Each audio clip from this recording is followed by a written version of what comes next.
Now, I know the question that's been on your mind. Is Ohio capable of not being a massive disappointment? And that's a valid question. Between the burning rivers and the rug burns J.D. Vance got from his couch, and Jim Jordan and Cleveland and Guy Fieri, there are certainly some very glaring causes for concern. So when I started researching the U.S. Senator from Ohio, Sherrod Brown, for this week's Political Figure episode, you can understand I was a bit apprehensive. I surprisingly didn't know much about him, and while I was expecting him to be a little bit better than average, for politicians coming out of Ohio, that's like a solid D-. Let's be real, for a Democrat to be successful in a statewide seat in Ohio, I was expecting them to have to be, Joe Manchin light. But Ohio can be sneaky with those surprising under-the-radar victories, and this is one of those times. Sherrod Brown was born November 9th, 1952 in Mansfield, Ohio. Or it's probably Mansfeld, I'm sure I'll get corrected on that pronunciation. In 1967, Sherrod became an Eagle Scout, and his badge was presented by none other than John Glenn, another Ohio native. I was actually surprised, Ohio. You guys got a ton of hidden gems. It just kind of feels like you've been resting on your laurels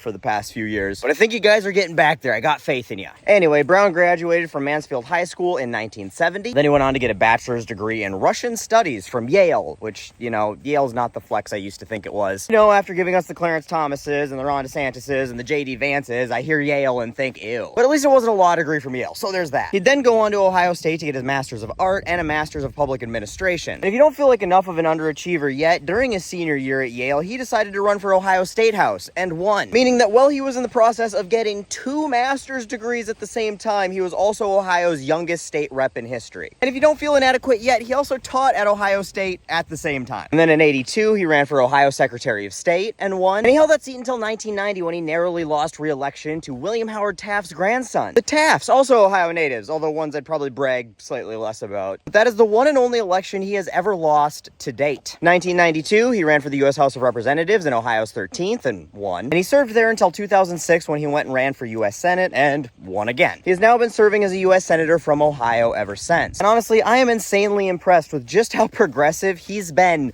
since the start. Like, he was voting for gay rights before it was even cool for Democrats to do that. He voted against the original Defense of Marriage Act in 1996. He voted to repeal Don't Ask, Don't Tell. He opposed a constitutional amendment in Ohio to ban same-sex marriage. And he has been a fan of the fabulous from the start. He's been a longtime opponent of free trade agreements like NAFTA, even when those were popular within his party. Free trade in and of itself is a good thing. That's the reason that I can get avocados in Minnesota in the middle of winter. We often talk about how free trade causes us to lose jobs, which very much affected manufacturing in Ohio and certainly shaped his perspective. We've also got to remember that it creates jobs, giving us new markets and customers to sell the stuff that we make and produce here. And historically, free trade has been good for the United States economy. So I was a little skeptical of Sherrod's stance on free trade till I read a little bit further and realized that we are on the exact same page on free trade. The main issues with free trade are not that we have it, it's that we don't negotiate it to A, protect American workers, and B, we don't use it as leverage to improve the environmental living and working conditions of our trade partners. Those two things are the exact same thing. Because when we have free trade with countries like Canada and Germany that have similar or better pay and worker and environmental protections as we do, no company is going to pick up and move and take its jobs to those countries because there's no economic incentive to do so. There is, however, plenty of incentive for companies to pick up and move to countries that allow them to exploit their workers and environment. And that's when it's bad for us and everybody else except for the rich people who get to pocket the profits. And Sherrod has long fought for our free trade agreements to require that our trade partners observe similar environmental and worker protections to ours. He opposed the Patriot Act, he opposed the Iraq War, he opposes giving military aid to Saudi Arabia, he supports Ukraine. He's unfortunately kind of disappointing on Israel, like basically every other fucking politician in Washington. He continues to support Israel even through the current conflict, but he has been critical of Bibi and his use of force. He has called for a ceasefire, and he does support a two-state solution. But his stance on that topic is one of my biggest criticisms of him, and I'd love to see him do better on the issue. My other big criticism of him is he does accept corporate PAC money. Once again, par for the course in Washington, especially for a senator who's in a very competitive state and needs all the help he can get to hold his seat. And credit where it's due, he sponsored bills on campaign finance reform trying to force super PACs to release the names of their donors. And when he was considering a presidential bid, he said he would take no corporate money for that. He's also been very vocally opposed to tax breaks for the wealthy. He's co-sponsored bills for single-payer health care. He's been a huge supporter of union and labor rights. He's pushed railroad safety legislation. He's been a huge supporter of environmental policy, whether it's recycling, clean water, clean energy. He's always behind that. He's a big supporter of education. He's written bills that would have held charter schools accountable had it ever gotten out of committee and passed. He's been a big supporter of infrastructure bills and has proposed legislation that would allow cities to get federal funding to fix issues they couldn't fix themselves, like Flint's lead water problem. And he's a huge supporter of women's health and bodily autonomy rights, which Ohio, you guys showed up for a ballot initiative and showed that that issue is an important one to you. And all of this has earned him a ranking as one of the most progressive members in the Senate. And while sadly being one of the most progressive senators is a pretty low bar, I am really impressed, Ohio. That said, Ohio, you guys still make some questionable choices, and Sherrod Brown is up for re-election again this year. And he's running against a rich, sleazy car salesman who settled over a dozen wage theft suits. He also got caught shredding documents in said suits, and he's been sued for gender and age discrimination. He opposes women's health and bodily autonomy rights, saying that he is anti-choice with absolutely no exceptions. And despite he himself being from Colombia, he's a big fan of building the wall and enacting policies that will do their best to keep other people from places like Colombia out. The list goes on and on, but this video isn't about that asshole. And all I'm saying is, Ohio, you've shown you can make good choices. You've also shown you can make very, very bad choices. So all I'm saying is that, we're rooting for you to make good choices in November. Pretty please.